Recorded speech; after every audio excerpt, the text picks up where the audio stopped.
আসসালামু আলাইকুম প্রিয় এইচএসসি লেভেলের শিক্ষার্থীরা, তোমরা যারা অর্থনীতি প্রথম পত্র নিয়ে অনেক বেশি দুশ্চিন্তায় আছো, তোমাদের জন্য আমাদের তাসনামস ইকোনমিক্স কেয়ার এবং এডুকেশনাল লিডারশিপের পক্ষ থেকে খুবই সুন্দর একটি আয়োজন নিয়ে আজকে আমরা হাজির হয়েছি। সো এখন থেকে আমরা প্রতিদিন তোমাদের অর্থনীতিটা যাতে খুব সহজ লাগে, এই জন্য আমরা আমাদের এই ইউটিউব চ্যানেলে এডুকেশনাল লিডারশিপ এবং তাসনামস ইকোনমিক্স কেয়ার ইউটিউব চ্যানেল এবং আমাদের পেজে প্রতিনিয়ত ভিডিও দিব, এবং এই ভিডিওগুলো যদি তুমি দেখো তাহলে তোমার অর্থনীতি একদম পানি হয়ে যাবে।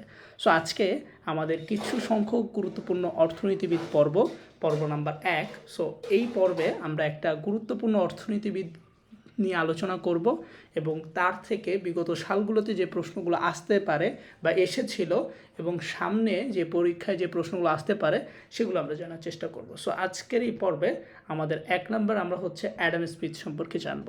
সো তোমরা হয়তো অনেকেই জানো যে অ্যাডাম স্মিথকে। সো অ্যাডাম স্মিথ থেকে তোমাদের পরীক্ষায় আসতে পারে যে অর্থনীতির জনক কে, তখন তোমরা বলবে যে অ্যাডাম স্মিথ হচ্ছে অর্থনীতির জনক। এবং তার থেকে আরেকটা প্রশ্ন আসে, সেটা হচ্ছে যে তার একটা বিখ্যাত গ্রন্থ রয়েছে, যে গ্রন্থটার নাম হচ্ছে দ্য ওয়েলথ অফ নেশন। তোমাদের পরীক্ষায় প্রশ্ন আসতে পারে দি ওয়েলথ অফ নেশন গ্রন্থটি কার লেখা, তখন তোমরা বলবে যে এই গ্রন্থটি হচ্ছে অ্যাডাম স্মিথের লেখা।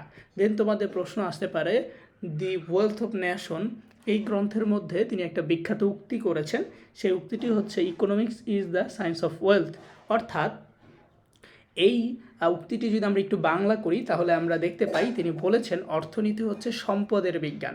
তাহলে তোমাদের পরীক্ষা আরেকটা প্রশ্ন আসতে পারে, সেটা হচ্ছে যে অর্থনীতিকে সম্পদের বিজ্ঞান বলেছেন কে, তখন তোমরা উত্তরটা লিখে দিবে অ্যাডাম স্মিথ। দেন আমরা এর মাধ্যমে আমাদের প্রথম পর্বটা শেষ করে ফেললাম।